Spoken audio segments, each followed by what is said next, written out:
ذكر رحمة ربك عبده زكريا إذ نادى ربه نداء خفيا والله أحد الله الصمد الله الصمد الولد لم يلد ولم يولد والسماء رفعها ووضع ألا تطغوا وأقيموا الوزن بالقسط ولا تخسروا خذ الكتاب وآتيناه الحكم صبيا وحنانا من لدنا وزكاة وكان تقيا.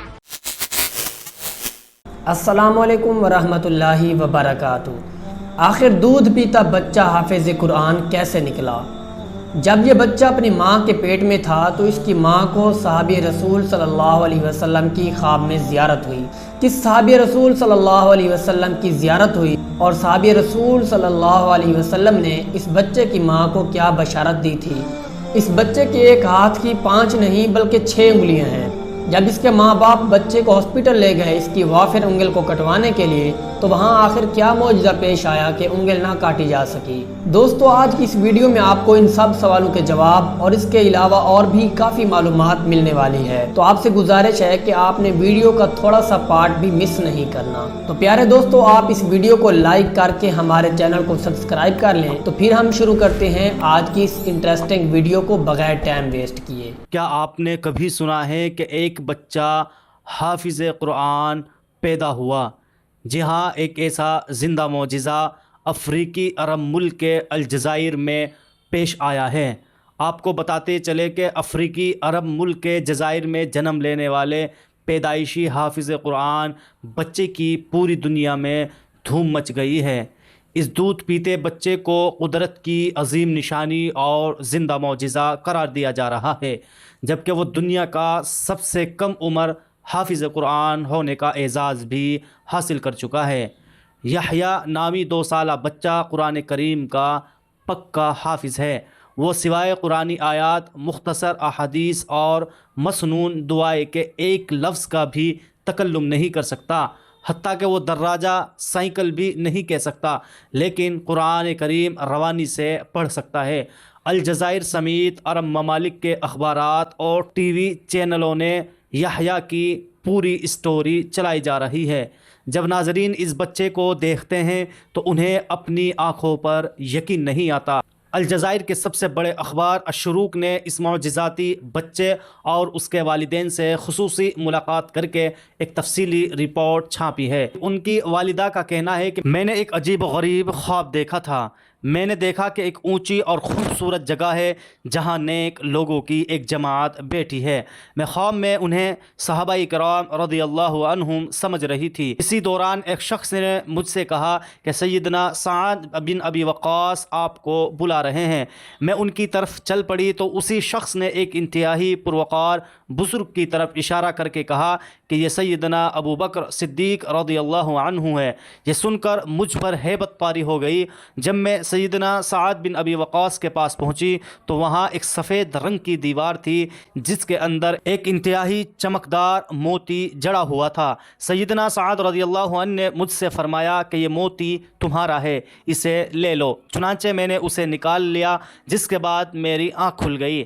میں اس عجیب و غریب خواب کی تعبیر کے لیے کسی اچھے عالم دین کے پاس جانے کا سوچ رہی تھی کہ اسی دوران میں نے ایک اور خواب دیکھا کہ میں کعبہ شریف کے سامنے مطاف میں موجود ہوں۔ وہاں پر موجود سب لوگ میرے لیے جگہ بنا رہے ہیں اور مجھے بڑے احترام کے ساتھ کعبہ شریف کے اندر لے جایا جاتا ہے۔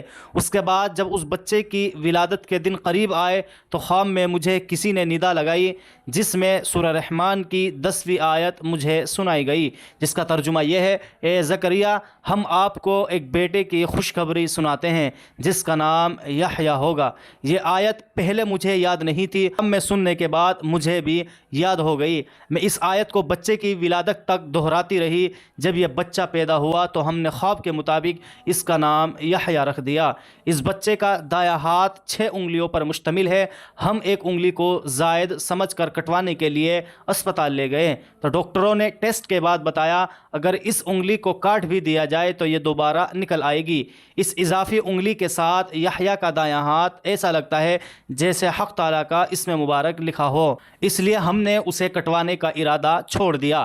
یحییٰ کی خالہ کا کہنا ہے کہ جب اس بچے کی عمر 40 دن ہوئی تو ایک دن میں نے دیکھا کہ یہ اپنی ماں کے ساتھ سویا ہوا تھا اور اس نے اپنے ہاتھ کی شہادت کی انگلی کو ایسے اٹھایا جیسے کلمہ شہادت پڑھتے وقت اٹھایا جاتا ہے۔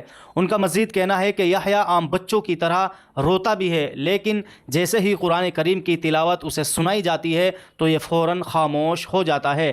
یحییٰ کے بارے میں اس کے اہل خانہ اس وقت حیرت میں مبتلا ہوئے جب اس کی عمر 1 برس ہوئی۔ اس نے دیوار میں لگے فریم کی جانب اشارہ کیا اور اس پر لکھے ہوئے کلمہ طیبہ کو پڑھنے لگا۔ اس کے بعد یحییٰ قرآن کریم کھول کر اس میں آیت سجدہ ڈھونڈ کر پڑھنے لگا۔ اپنے ہم عمر کی طرح اسے کھلونوں سے کوئی تعلق نہیں ہے، وہ بس ہر وقت قرآن کریم یا بچوں کی دینی کتاب ہی ہاتھ میں لیے رکھتا ہے۔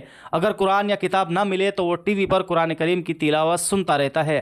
اگر کوئی یحییٰ کے سامنے تلاوت کرتے ہوئے غلطی کر جائے تو اس کی گویا شامت آ جاتی ہے۔ یہ پیدائشی حافظ اس سے لپٹ جاتا ہے اور اس وقت تک نہیں چھوڑتا جب تک اس غلطی کی اصلاح نہ کرا لے۔ حفظ قرآن کے ساتھ رفتہ رفتہ یحییٰ کی صلاحیتوں میں اضافہ ہونے لگا۔ وہ اب مشہور قرائے کرام اور مشائخ میں فرق بھی کرنے لگا ہے۔ پھر یحییٰ کو بعض لوگوں نے بتایا کہ اس بچے کو جنات نے اپنی گرفت میں کر لیا ہے، وہی اس کی زبان سے بولتے ہیں۔ تو یحییٰ کی ماں اسے لے کر علاقے کے بڑے بڑے عالم دین عامل کے پاس چلی گئی۔ جب عامل یحییٰ پر دم کرنے کے لیے قرآنی آیات پڑھنے لگے تو اس نے بھی اس عامل کے ساتھ پڑھنا شروع کر دیا۔ یہ دیکھ کر عامل نے یحییٰ کی ماں سے کہا کہ اس بچے پر کسی جن کا اثر نہیں ہے، یہ قدرت کا بہت بڑا معجزہ ہے جس سے حق تعالیٰ اپنے دین کا بہت بڑا کام لینا چاہتا ہے، جو تجھے مبارک ہو۔ الجزائر میں ہونے والے مقابلوں میں یحییٰ کا دنیا کا نوعمر ترین حافظ قرار دے کر اسے ایوارڈ سے نوازا گیا۔ آپ سب کو یحییٰ کے بارے میں کیا لگتا ہے؟ آپ سب بھی ہمیں کمنٹ باکس میں ضرور لکھیں۔ جی تو پیارے دوستو، یہ تھی ہماری آج کی خوبصورت سی ویڈیو۔ اس ویڈیو کے بارے میں آپ کی کیا رائے ہے؟ کمنٹس باکس میں ہمیں فیڈ بیک ضرور دیجیے گا۔ بہت جلد آپ سے ایک نئی ویڈیو میں ملاقات ہوگی، تب تک اللہ حافظ۔